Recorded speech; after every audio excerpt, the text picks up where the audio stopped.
Sir Suresh ji, diet principal हैं, principal Rana ji, principal Arora जी, मैं आपका स्वागत करता हूँ सर स्कूल के अंदर और वेलकम करता हूँ बहुत तहे दिल से कि आपने इतना टाइम निकाल के हमारे बीच में आए। और हमारा युवा संसद प्रोग्राम हमारे रविंदर जी करते हैं, काफ़ी टाइम से कर रहे हैं और उसका लास्ट जब हुआ था तो डिस्ट्रिक्ट में भी हमारे इन्होंने बड़ा अच्छी फर्स्ट पोजिशन दिलाई थी, रीजन लेवल आगे भी गए थे। और होप करता हूँ कि बच्चों की यहाँ भी तैयारी बहुत अच्छी होगी और पूरा दिल लगा के आपके साथ लगे हुए थे। तो मैं ज़्यादा टाइम ना लगते हुए मैं रविंदर से कहूँगा कि अपना प्रोग्राम ठीक है।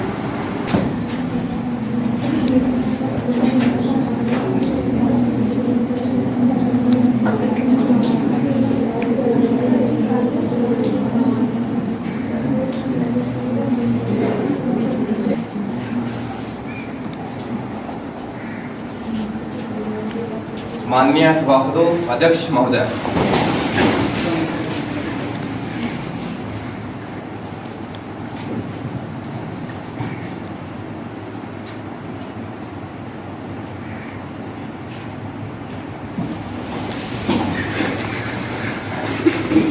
महासचिव जी, नवनिर्वाचित सांसदों को सत्य प्रतिज्ञा करवाई जाए ताकि वे सदन में अपना स्थान ग्रहण कर सकें। जी अध्यक्ष महोदय, कुमारी आंचल जो हरियाणा के अंबाला संसदीय क्षेत्र से युवा संसद की सदस्य चुनी गई हैं, अब शपथ ग्रहण करेंगी।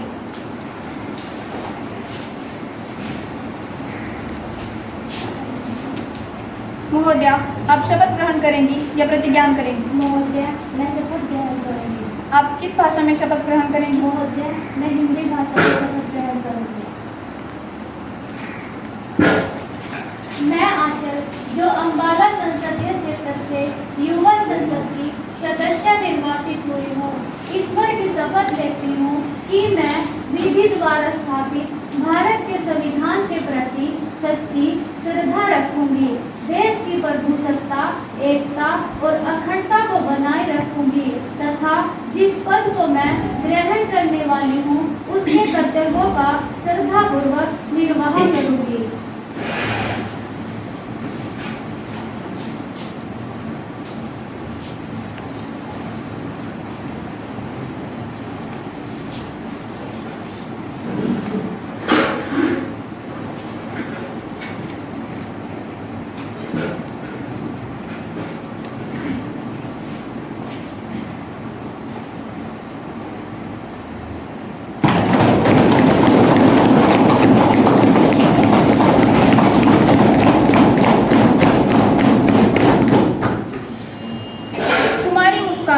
जो हरियाणा के करनाल संसदीय क्षेत्र से युवा संसद की सदस्य चुनी गई हैं, अब शपथ ग्रहण करेंगी।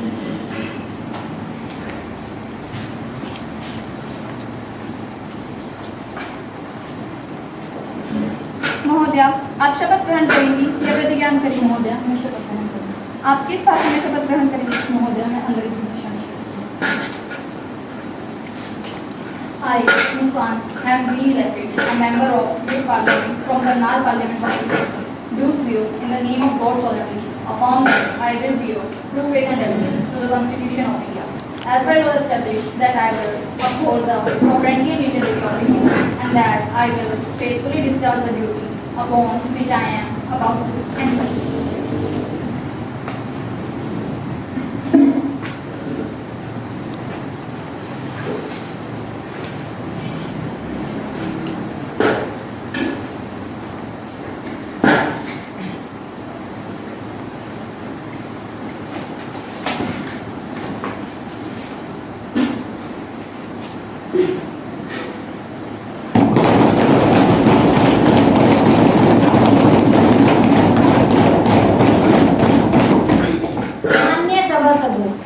आपको यह जानकारी देते हुए मुझे बड़ी खुशी हो रही है कि आज हमारे सदन की कार्यवाही को देखने के लिए नेपाली संसद के अध्यक्ष तथा वहां के संसदीय प्रतिनिधि मंडल के सदस्य हमारे बीच उपस्थित हैं। उनके यहाँ पधारने पर मैं पूरे सदन की तरफ से इनका हार्दिक स्वागत करती हूँ और धन्यवाद देती हूँ कि इन्होंने हमारे बीच उपस्थित होकर हमारे सदन की शोभा बढ़ाई। अब मैं आपसे इनका परिचय करवाती हूँ। कुमारी गिरिजा कोइराला, कुमारी बाला पुष्पिका, श्री आदिशंकर।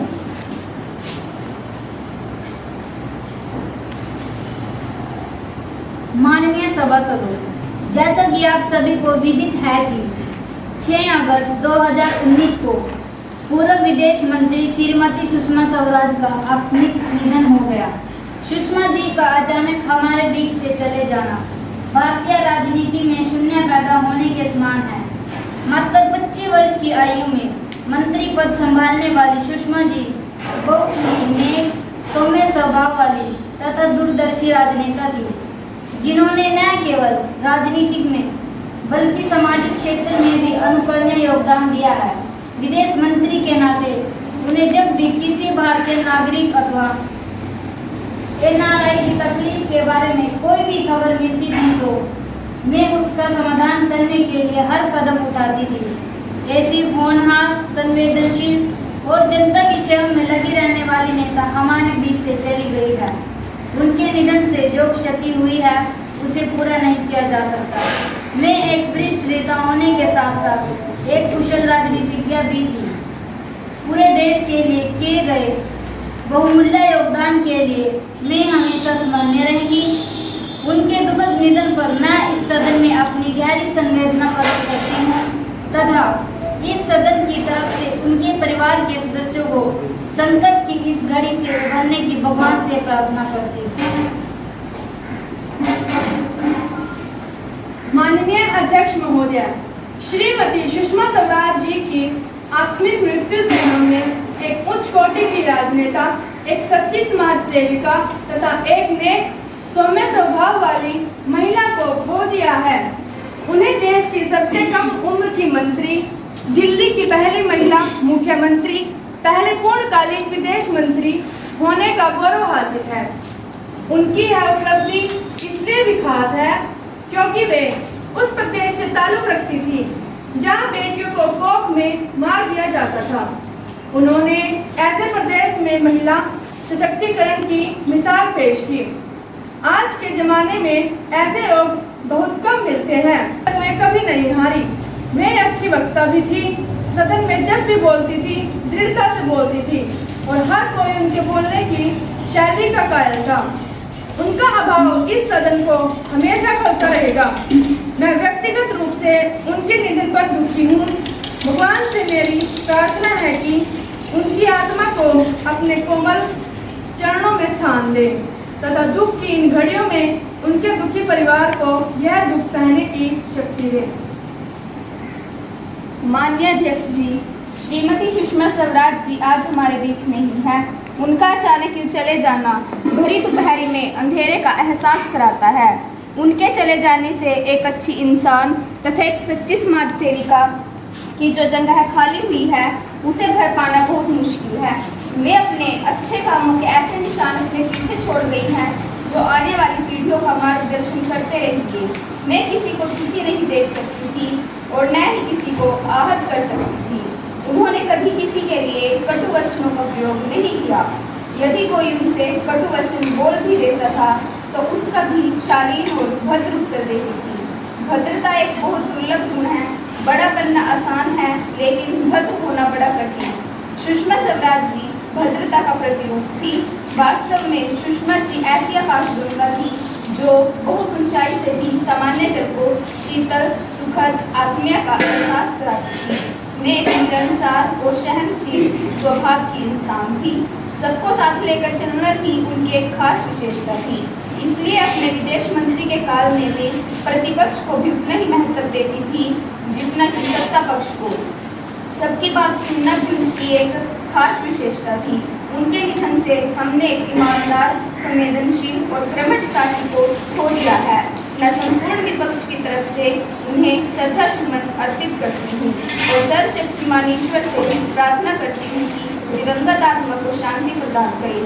संकट की इस घड़ी में पूरा विपक्ष उनके परिवार के प्रति अपनी गहरी संवेदना प्रकट करता है। और मैं सदन में उपस्थित सभी सदस्यों से अनुरोध करती हूँ कि वे अपने स्थानों पर खड़े होकर दिवंगत आत्मा की शांति के लिए 2 मिनट की मौन प्रार्थना करें।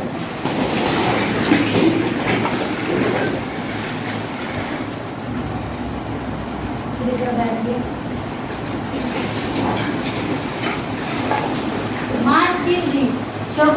परिवार को शोक संदेश भेज दिया जाए।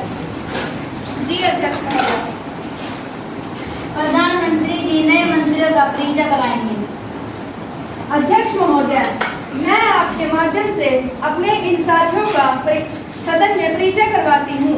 कुमारी सुलेखा शहरी विकास मंत्री, श्री दीपक कुमार नागरिक उड्डयन मंत्री, कुमारी उपासना गृह राज्य मंत्री। माननीय अध्यक्ष महोदय, मैं सरकार का ध्यान अयोध्या में चल रहे राम मंदिर विवाद की ओर दिलाना चाहती हूँ। इसका नोटिस मैंने आज ही आपके कार्यालय में दे दिया है। आपके नोटिस के अलावा ध्यानाकर्षण का एक और नोटिस प्राप्त हुआ है। प्रश्नकाल के बाद दोनों सदस्यों को अपना प्रस्ताव पेश करने का मौका दिया जाएगा। आज की कार्यवाही में इन दोनों नोटिस के अलावा किसी और को प्रश्न करने की अनुमति नहीं होगी। माननीय सभासदों, अब प्रश्नकाल आरंभ होता है। महाशय जी, प्रश्नकाल से संबंधित संपूर्ण विवरण सम्मानित सदस्यों के पटक पर प्रस्तुत करवाया जाए।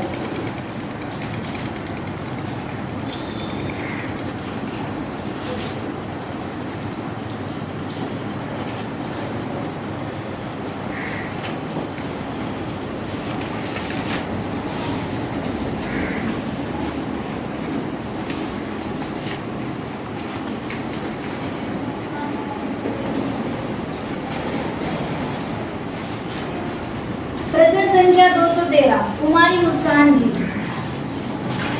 माननीय अध्यक्ष महोदय, मैं आपकी अनुमति से मानव संसाधन विकास मंत्री जी से पूछना चाहती हूँ कि क्या यह सच है कि देश में आज भी 21,000 बालिका विद्यालयों और 29,000 बालक विद्यालयों में शौचालय नहीं है? तो यदि हाँ, तो इस बारे में ब्यौरा क्या है? उन राज्यों का राज्यवार ब्यौरा क्या है जहाँ विद्यालयों में ऐसे शौचालयों की संख्या सबसे अधिक और सबसे कम है? क्या सरकार ने राज्य सरकारों को एक निर्धारित समय सीमा के भीतर शौचालयों का निर्माण करने के लिए कहा है? यदि हाँ, तो आज की तिथि अनुसार इस बारे में राज्यवार ब्यौरा क्या है? माननीय मानव संसाधन विकास मंत्री जी। अध्यक्ष महोदय, एकीकृत जिला सूचना शिक्षा प्रणाली यानी यूडाइस के वर्ष 2017-18 में प्राप्त आंकड़ों के अनुसार देश में अभी भी 31,799 यानी 2.91% सरकारी स्कूल ऐसे हैं जहां लड़कियों के लिए शौचालय नहीं है। इसी प्रकार 58,035 यानी 5.31% सरकारी स्कूल ऐसे हैं जहां लड़कों के लिए शौचालय नहीं है। इस बारे में उन राज्यों का राज्यवार ब्यौरा जहां सरकारी विद्यालयों में ऐसे शौचालयों की संख्या सबसे अधिक और कम है की सूचना संकलन कर दी गई है और सदस्य को उपलब्ध करवा दी गई है। भाग ग और घ के बारे में मेरा उत्तर है कि शिक्षा के अधिकार अधिनियम 2009 की धारा 19 के अनुसार यह प्रावधान किया गया है कि इस अधिनियम के लागू होने की तारीख से 3 साल के अंदर सभी स्कूलों को अधिनियम में दिए गए सभी मानकों और मापदंडों को पूरा करना होगा। यदि कोई विद्यालय इन नियमों और मापदंडों को पूरा नहीं करता है तो ऐसे विद्यालय की मान्यता रद्द कर दी जाएगी। इस अधिनियम में अन्य बातों के साथ साथ यह भी स्पष्ट रूप से कहा गया है कि प्रत्येक मान्यता प्राप्त स्कूल में ऐसे बालकों और बालिकाओं के लिए अलग अलग शौचालय होंगे। सभी राज्यों से अनुरोध किया गया है कि वे सुनिश्चित करें कि सरकारी विद्यालयों के साथ साथ निजी और सरकार से सहायता प्राप्त विद्यालय भी शिक्षा के अधिकार अधिनियम के प्रावधान का पालन करें। अध्यक्ष महोदय, वर्ष 2018-19 से स्कूल को शिक्षा को प्रभावी बनाने के लिए एक एकीकृत योजना शुरू की गई है जिसका नाम समग्र शिक्षा योजना है। इस योजना के तहत वर्तमान सरकारी स्कूलों में पेयजल और शौचालय की सुविधा में वृद्धि और सर्जन करने के लिए राज्यों और केंद्र शासित प्रदेशों को सहायता प्रदान की जाती है। योजना में इस योजना के अनुसार 1 लाख रुपए तक प्रति वर्ष अनुदान दिया जाता है। प्रत्येक विद्यालय के लिए इस अनुदान राशि का कम से कम 10% स्वच्छता गतिविधियों पर खर्च करना जरूरी है। इस योजना के तहत वर्ष 2019-20 में 31 करोड़ रुपए की राशि स्कूल शौचालयों के निर्माण पर खर्च करने के लिए निर्धारित की गई है। प्रश्न संख्या 214 कुमारी डेजी जी। माननीय अध्यक्ष महोदया, मैं आपकी अनुमति से रक्षा मंत्री जी से पूछना चाहती हूँ कि क्या यह सच है कि AN-32 विमान हाल ही में अरुणाचल प्रदेश में लापता हो गया था? यदि हाँ, तो इस बारे में पूरा ब्यौरा दें। विमान के लापता होने के क्या कारण थे? विमान में चालक दल सहित सवार व्यक्तियों की संख्या कितनी है? क्या उक्त विमान का पता लगा लिया गया है? यदि हाँ, तो इस बारे में ब्यौरा दें। बचाव कार्य में लगाए गए विशेष दस्तों का ब्यौरा क्या है, और यदि नहीं तो इसके क्या कारण रहे? क्या यह सच है कि AN-32 सीरीज के विमान लगातार दुर्घटनाग्रस्त हो रहे हैं? यदि हाँ, तो पिछले 4 वर्षों के दौरान घटित हुई घटनाओं का ब्यौरा दें। क्या सरकार ने इन विमानों को चरणबद्ध तरीके से उन्नयन करने की अथवा चरणबद्ध तरीके से हटाने की कोई योजना बनाई है? यदि हाँ, तो सरकार द्वारा इस बारे में क्या कदम उठाए गए हैं या उठाए जा रहे हैं? माननीय रक्षा मंत्री जी। माननीय अध्यक्ष महोदया, दिनांक 3 जुलाई 2019 को भारतीय वायुसेना के AN-32 विमान के अरुणाचल प्रदेश में लापता होने की सूचना प्राप्त हुई थी। उस सवार थे। प्रश्न के भाग 6 के बारे में मैं बताना चाहूँगी कि दिनांक 11 जुलाई 2019 को भारतीय वायुसेना के हेलीकॉप्टरों को अरुणाचल प्रदेश के लीपो के 16 किलोमीटर के इलाके में दुर्घटनाग्रस्त विमान के मलबे होने का पता लगा था। इसके लिए भारतीय वायुसेना और भारतीय नौसेना के विमानों और हेलीकॉप्टरों को तलाशी और बचाव कार्यों में लगाया गया था।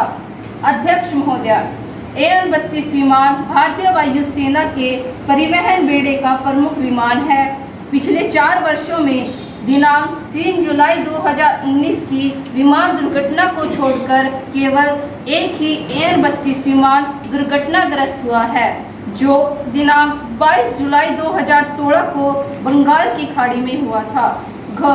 जहां तक भारतीय वायुसेना से AN-32 विमान को हटाए जाने का प्रश्न है, तो मैं कहना चाहूँगी कि वर्तमान में AN-32 विमान को हटाए जाने की कोई योजना नहीं है, क्योंकि इनका उपयोगी सेवा काल अभी बचा हुआ है।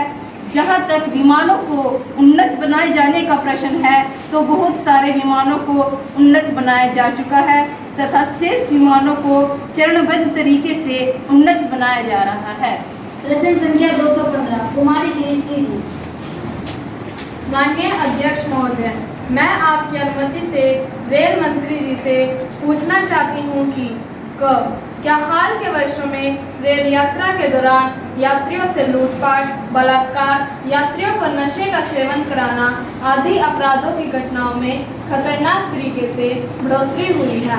यदि हाँ, तो पिछले 2 वर्षों के दौरान घटित ऐसी घटनाओं का ब्यौरा क्या है? क्या कई रेलवे कर्मचारी कुली भी इन अपराधों में लिप्त पाए गए हैं? यदि हाँ, तो पिछले 2 वर्षों के दौरान घटित ऐसी घटनाओं का ब्यौरा क्या है? क्या रेल अपराधों से निपटने में रेलवे सुरक्षा बल RPF और राजकीय रेलवे पुलिस GRP के बीच तालमेल की कमी है? यदि हाँ, तो देश में रेल यात्रियों की सुरक्षा के लिए क्या कदम उठाए जा रहे हैं? माननीय रेल मंत्री जी। माननीय अध्यक्ष महोदय, मैं आपके माध्यम से अपने साथी सदस्य को बताना चाहूँगा कि वर्ष 2017 में रेलों में डकैती की 1058 घटनाएं तथा बलात्कार की 58 घटनाएं हुई। वहीं वर्ष 2018 में रेलों में डकैती की 1472 घटनाएं तथा बलात्कार की 69 घटनाएं हुई। जहां तक रेलवे कर्मचारियों का इस प्रकार की घटनाओं में शामिल होने का विषय है, तो 2-4 घटनाओं को छोड़कर ज़्यादा मामले प्रकाश में नहीं आए हैं। वर्ष 2017 में रेलवे में चोरी डकैती की 2 घटनाओं में रेलवे कर्मचारी लिप्त पाए गए। वहीं वर्ष 2018 में रेलवे में चोरी डकैती की 3 घटनाओं में रेलवे कर्मचारी लिप्त पाए गए। मान्यवर, रेलों पर पुलिस की व्यवस्था राज्य सरकार का विषय है, अतः राज्य सरकार का विषय होने के कारण चलती रेलगाड़ियों में अपराधों की रोकथाम करना, उनकी जांच करना और कानून और व्यवस्था बनाए रखना राज्य सरकार का विषय है, जिनका निर्वहन वे राजकीय रेलवे पुलिस तथा जिला पुलिस के जरिए करती है। माननीय अध्यक्ष महोदय, यह प्रश्न कि क्या रेल अपराधों से निपटने में आरपीएफ और जीआरपी के बीच तालमेल की कमी है, तो मैं बताना चाहूँगा कि चलती रेलगाड़ियों में अपराधों की रोकथाम करने के लिए राज्य पुलिस और राजकीय रेलवे पुलिस के अधिकारी सभी स्तरों पर निकट संपर्क बनाए रखते हैं, अतः उनमें तालमेल की कोई कमी नहीं है। सरकार रेल यात्रियों की सुरक्षा को लेकर गंभीर है और उसे पुख्ता बनाने के लिए हर संभव कदम उठाए जा रहे हैं। सरकार ने रेलवे के सभी 9 जोनों में साइबर सेल स्थापित करने का निर्णय लिया गया है, ताकि ये सभी जोन जांच पड़ताल में एक दूसरे की सहायता कर सके। प्रश्न संख्या 216 श्री नमन कुमार जी। माननीय अध्यक्ष महोदय, मैं आपकी अनुमति से कृषि मंत्री जी से पूछना चाहता हूं कि 2022 तक सरकार ने किसानों की आय को दोगुना करने का लक्ष्य रखा है, अतः मेरा प्रश्न है कि क्या सरकार ने वर्ष 2022 तक किसानों की आय को दोगुना करने के लिए जो योजनाएं लागू की है, उन योजनाओं की कोई समीक्षा की है? यदि हाँ, तो किसानों की आय को दोगुना करने में बाधा पैदा करने वाली कमियां कौन सी हैं? क्या सरकार द्वारा उक्त कमियों को दूर करने के लिए कोई कदम उठाए गए हैं? नई योजनाओं और कार्यक्रमों के कारण किसानों, खासकर छोटे और सीमांत किसानों के जीवन की कोई गुणवत्ता में किस हद तक सुधार हुआ है? किसानों के कल्याण के लिए योजनाओं और कार्यक्रमों को लागू करने के लिए राज्य सरकारों को कितनी सहायता प्रदान की गई है? माननीय कृषि मंत्री जी। माननीय अध्यक्ष महोदय, कृषि मंत्रालय ने वर्ष 2022 तक किसानों की आय को दोगुना करने का राष्ट्रीय लक्ष्य निर्धारित किया है। इस लक्ष्य की प्राप्ति के लिए सरकार द्वारा किसानों के लिए अनेक योजनाएं व कार्यक्रम शुरू किए हैं। प्रश्न के भाग क व ख के बारे में मैं बताना चाहूँगा कि कृषि राज्य सूची का विषय है, अतः राज्य सूची का विषय होने के कारण राज्य सरकारें ही भावी योजनाएं तैयार करती हैं और उन्हें लागू करती हैं। भारत सरकार तो राज्यों की विभिन्न योजनाएं और कार्यक्रमों की केवल वित्तीय सहायता प्रदान करती है। वर्ष 2022 तक किसानों की आय को दोगुना करने के लिए जो योजनाएं लागू की जा रही हैं, उन योजनाओं की समीक्षा समय समय संबंधित राज्य सरकारों द्वारा की जाती हैं और जो कमियां सामने आती हैं उन्हें दूर करने के लिए उपयुक्त उपाय भी किए जाते हैं।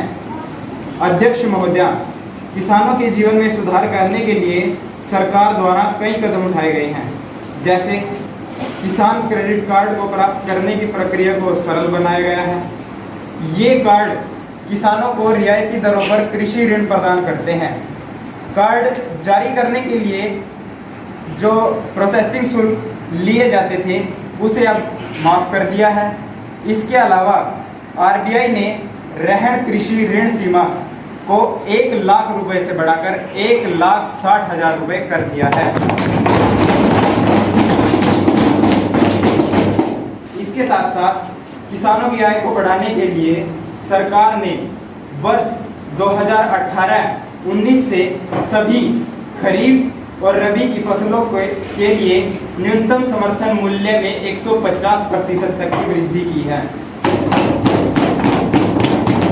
इसके साथ साथ देश भर के सभी किसानों की आय में सहायता प्रदान करने के उद्देश्य से सरकार ने नई योजना प्रधानमंत्री किसान सम्मान निधि शुरू की है। इस निधि से सभी किसानों को 4 माह के बाद 2000 रुपये दिए जाएंगे। इस प्रकार उन्हें 3 किस्तों में कुल 6000 रुपये दिए जाएंगे। इस राशि से वे अपने कृषि संबंधी खर्चों को पूरा कर पाएंगे। वर्ष 2018-19 में ये योजना के तहत 12,646 करोड़ रुपए की राशि किसानों में वितरित की जा चुकी है। अध्यक्ष महोदया, इसके अलावा सरकार ने छोटे और सीमांत किसानों को सामाजिक सुरक्षा प्रदान करने के उद्देश्य से किसान वृद्धावस्था पेंशन योजना शुरू की है।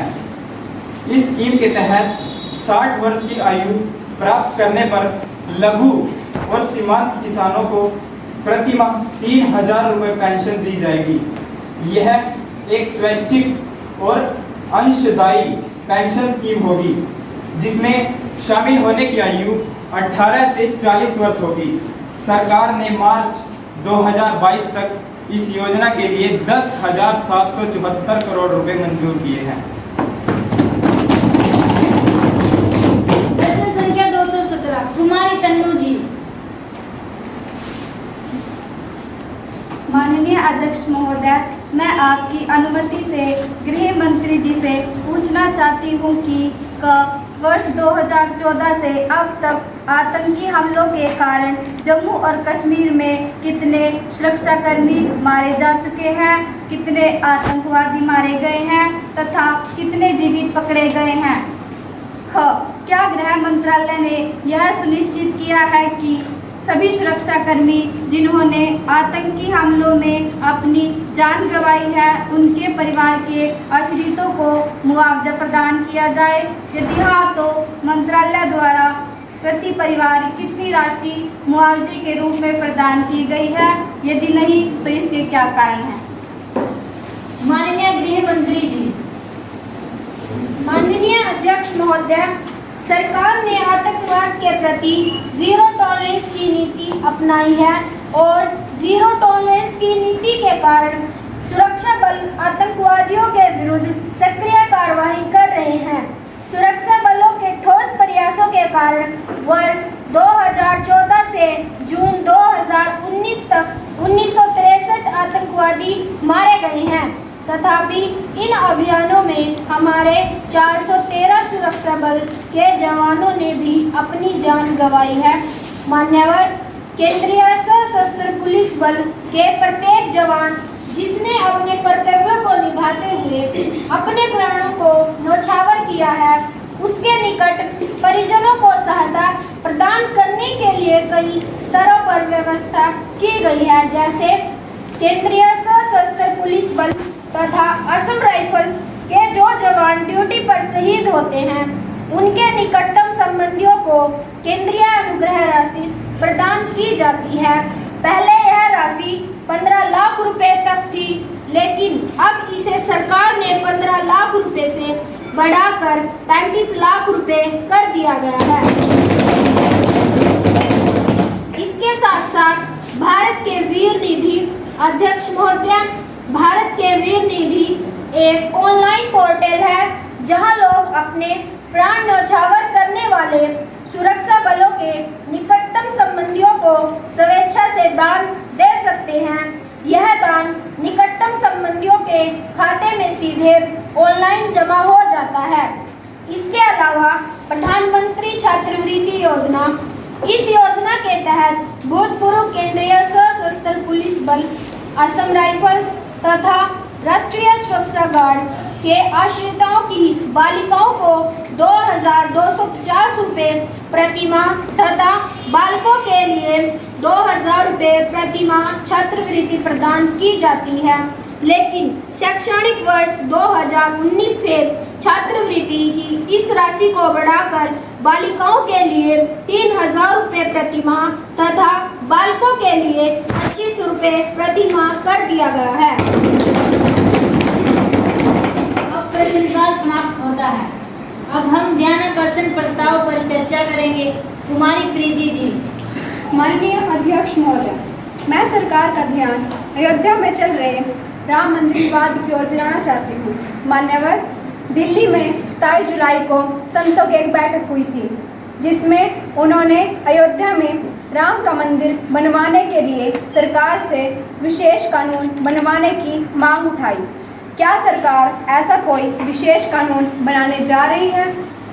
माननीय कानून अयोध्या विवाद से संबंधित मामला देश की सर्वोच्च अदालत माननीय सर्वोच्च न्यायालय में विचाराधीन है। माननीय सर्वोच्च न्यायालय द्वारा इस मामले पर जो भी फैसला सुनाया जाएगा, सरकार उसी का पालन करेगी। अतः सरकार का इस विवाद को सुलझाने के लिए अलग से कोई विशेष कानून बनाने का कोई विचार नहीं है। श्री रमन जी। माननीय अध्यक्ष महोदया, मैं सरकार का ध्यान बाढ़ की आपदा से जूझ रहे असम की ओर दिलाना चाहता हूं। असम में बाढ़ की वजह से लगभग 1.5 लाख लोग बेघर हो गए हैं तथा लगभग 20,000 करोड़ रुपए की संपत्ति का नुकसान हुआ है। सरकार द्वारा इस प्राकृतिक आपदा से निपटने के लिए जो धनराशि जारी की गई है वह काफ़ी कम है। इतनी कम राशि से बाढ़ में हुए नुकसान की भरपाई नहीं हो सकती है।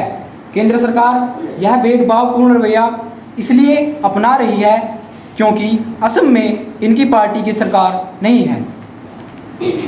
माननीय गृह मंत्री जी।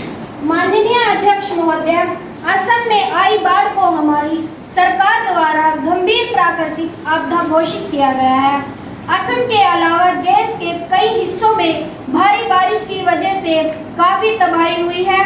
असम को बाढ़ से निपटने के लिए जो धनराशि जारी की गई है वह अग्रिम सहायता है। बाढ़ में हुए नुकसान का अनुमान लगाने के लिए केंद्र सरकार द्वारा एक टीम भेजी गई है। इस टीम द्वारा जितने नुकसान का अनुमान लगाया जाएगा, राज्य सरकार को उतनी राशि जारी कर दी जाएगी। माननीय सभासदों, अब विशेषाधिकार हनन प्रस्ताव पर चर्चा की जाएगी। कुमारी अंजलि जी अपना प्रस्ताव पेश करें। माननीय अध्यक्ष महोदय, मैं सदन को बताना चाहती हूँ कि कल जब मैं युवा संसद की कार्यवाही में भाग लेने के लिए अपनी गाड़ी से आ रही थी तो यमुनानगर के कमानी चौक पर तैनात ट्रैफिक पुलिस कर्मियों द्वारा मेरी गाड़ी को रोक लिया गया, जबकि मेरी गाड़ी पर VIP का लेबल लगा हुआ था।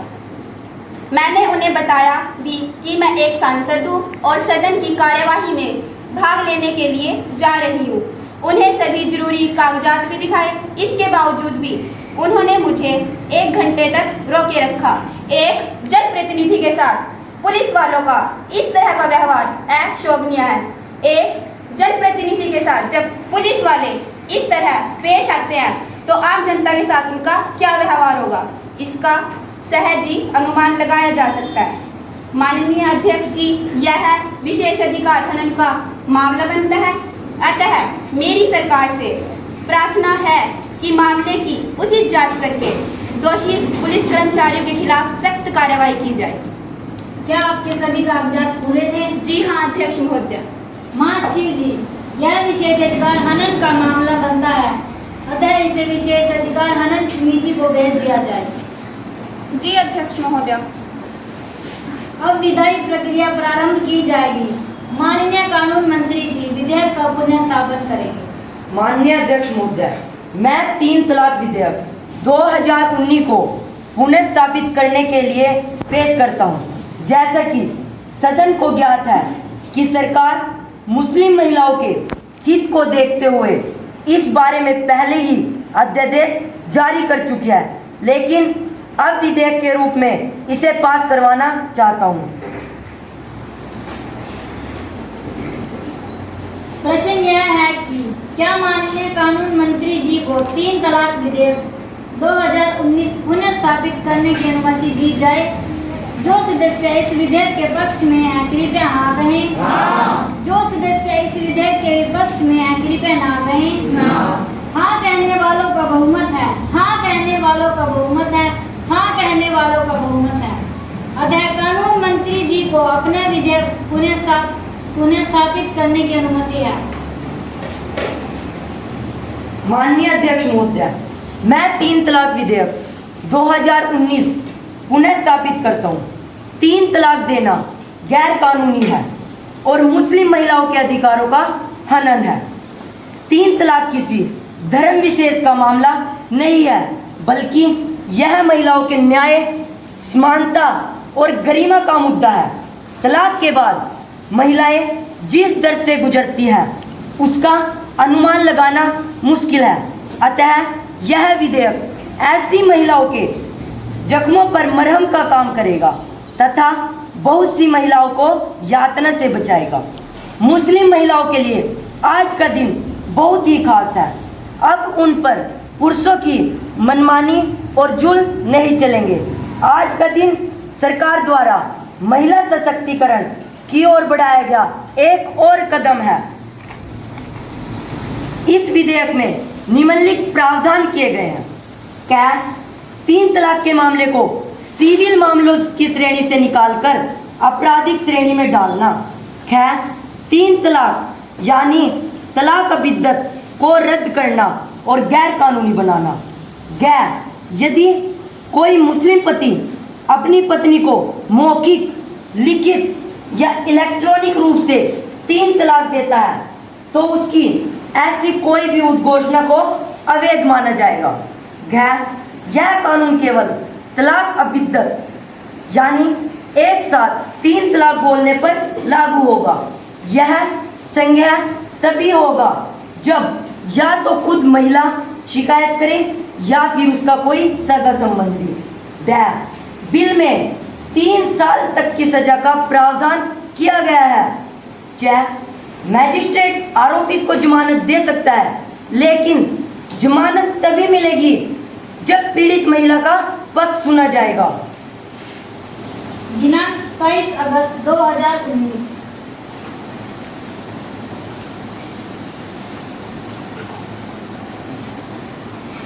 अब सदन 3 तलाक विधेयक 2019 पर विचार करेगा। माननीय कानून मंत्री जी। माननीय अध्यक्ष महोदय, मैं आपके माध्यम से यह प्रस्ताव करता हूं कि 3 तलाक विधेयक 2019 पर विचार किया जाए। प्रश्न यह है कि 3 तलाक विधेयक 2019 पर विचार किया जाए। जो इसके पक्ष में है कृपया हाँ कहें। हाँ। जो इसके विपक्ष में है कृपया ना कहें। हाँ कहने वालों का बहुमत है। हाँ कहने वालों का बहुमत है। हाँ कहने वालों का बहुमत है। इसलिए विधेयक पर विचार करने की अनुमति प्रदान की जाती है। माननीय गृह मंत्री जी।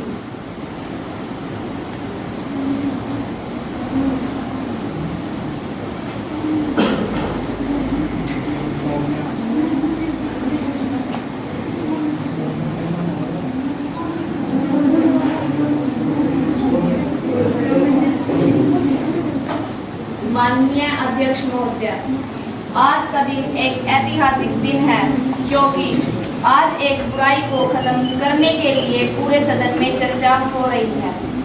इस बुराई का इस्लाम से कोई लेना देना नहीं है, क्योंकि इस बुराई को वे देश भी गैर इस्लामिक बताकर त्याग चुके हैं जो इस्लाम के कट्टर समर्थक माने जाते हैं। इस देश ने पहले भी मिलकर कुरीतियों को खत्म किया है और आज भी हम वही करने जा रहे हैं। वास्तव में विपक्ष केवल विरोध करने के लिए विरोध कर रहा है, जो एक अच्छी बात नहीं है। यह कानून महिलाओं के न्याय, समानता और गरिमा से जुड़ा हुआ है। तलाक के बाद महिलाएं जिस दर्द से गुजरती हैं उसका अनुमान नहीं लगाया जा सकता है। यह विधेयक ऐसी महिलाओं के जख्मों पर मरहम का काम करेगा। तू दरिया में तूफान क्या देखता है, खुदा है निगहबान क्या देखता है। तू हाकिम बना है तो इंसाफ देख, तू हिंदू मुस्लिम क्या देखता है। अतः मैं इस विधेयक का समर्थन करती हूँ। श्री रमन जी। माननीय अध्यक्ष महोदय, यह बिल मुस्लिम घरों को तोड़ने की कोशिश है तथा बर्बादी की ओर बढ़ाने वाला बिल है। यह पूरी तरह से राजनीति से प्रेरित है। तलाक कहना कोई अपराध नहीं है, अतः किसी को बगैर अपराध के 3 साल की सज़ा देना गलत है। महिला को गुजारा भत्ता लेने के लिए मैजिस्ट्रेट के पास जाना होगा, अतः मैजिस्ट्रेट के पास जाने के लिए उसे वकीलों की जरूरत पड़ेगी। लेकिन जेल में रह रहा पति कैसे पत्नी का गुजारा भत्ता दे पाएगा, इस बारे में यह कानून कुछ नहीं कहता है। अतः इस बिल से महिलाएं ही सबसे ज़्यादा प्रताड़ित होने वाली हैं, क्योंकि पुरुषों के जेल जाने के बाद महिलाएं भी कहीं की नहीं रह जाएंगी। अतः इस कानून के बनने के बाद पूरा परिवार ध्वस्त हो जाएगा। इसलिए मैं इस कानून का विरोध करता हूँ। श्री प्रद्युमन जी। माननीय अध्यक्ष महोदय, इस्लाम में शादी एक सिविल अनुबंध है, लेकिन यह कानून उसी शादी को क्रिमिनल शक्ल दे रहा है। साथ ही वारंट के बगैर पुलिस को जेल में डालने का हक दे रहा है। साथ ही 3 साल की सज़ा, गुजारा भत्ता देने तथा बीवी बच्चों का ख्याल रखने के लिए भी कह रहा है। यह सब कैसे संभव हो सकता है? सरकार का यह तर्क भी गले से नहीं उतरता है कि 19 मुस्लिम देशों में 3 तलाक गैर कानूनी है।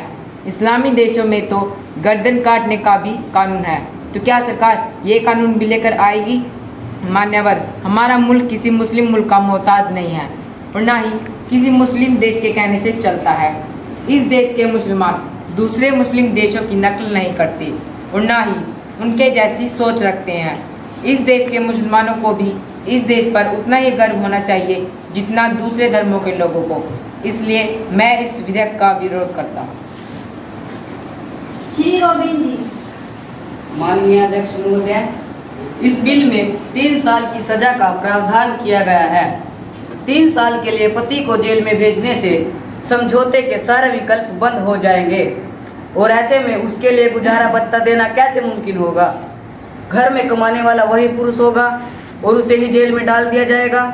मुस्लिम परिवारों को तोड़ना इस बिल का असली मकसद है। वास्तव में इस बिल के जरिए सरकार मुस्लिम महिलाओं के नाम पर मुसलमानों को निशाना बना रही है।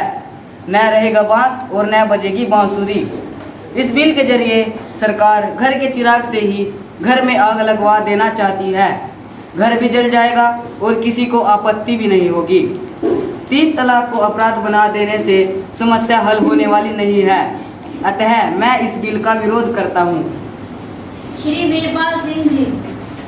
माननीय अध्यक्ष महोदय, 3 तलाक पर सुप्रीम कोर्ट का फैसला आने के बाद भी कोई कार्यवाही नहीं की जा रही थी। छोटी छोटी बातों पर 3 तलाक दिया जा रहा था। सरकार इसी वजह से दोबारा 3 तलाक पर कानून लेकर आई है। इसे वोट बैंक की तराजू में न तोला जाए। यह सवाल नारी गरिमा, नारी न्याय और नारी उद्धान का सवाल है। एक तरफ देश की बेटियां फाइटर प्लेन उड़ा रही हैं, तो वहीं दूसरी ओर 3 तलाक से पीड़ित बेटियों को फुटपाथ पर नहीं छोड़ा जा सकता। अतः मैं पूरे सदन से अपील करता हूं कि वह इस कानून को पास करवाने में सरकार का सहयोग दे। माननीय कानून मंत्री जी।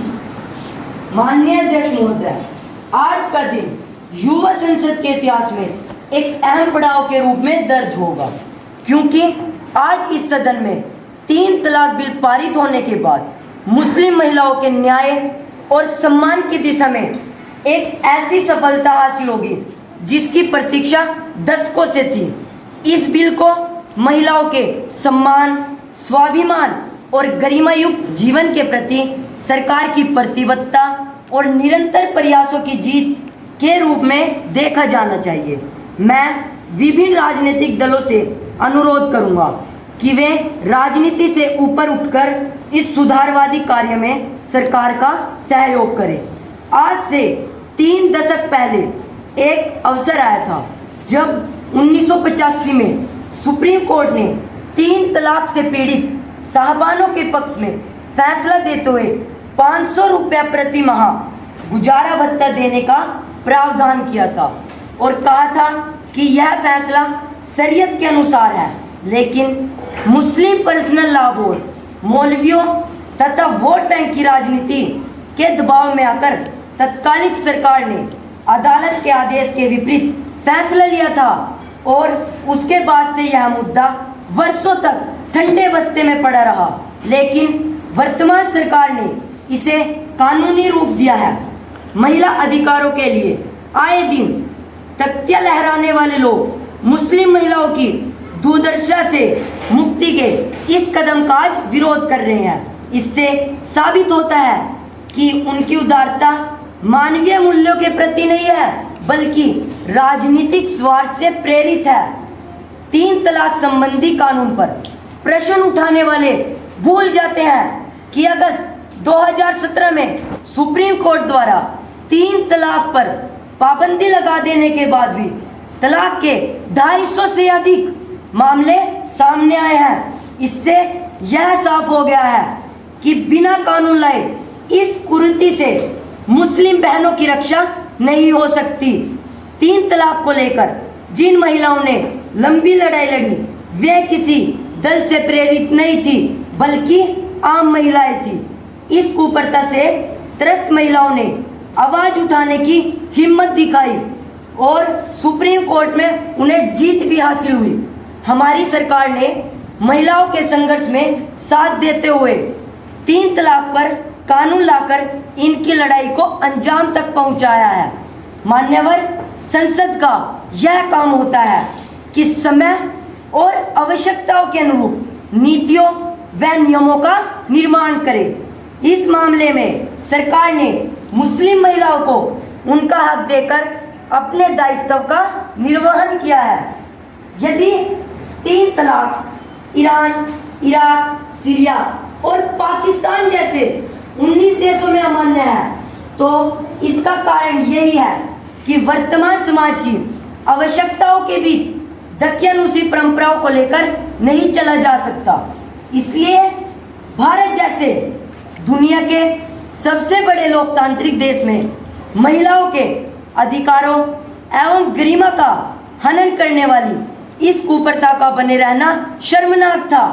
माननीय अध्यक्ष महोदय, 3 तलाक संबंधी कानून में दंडात्मक प्रावधान को लेकर सवाल उठाना भी ठीक नहीं है। यह पहली बार नहीं हो रहा है कि किसी सिविल मामले में कानून बनाकर उसमें दंड का प्रावधान किया गया हो। अन्य सिविल मामलों में भी दंड का प्रावधान है।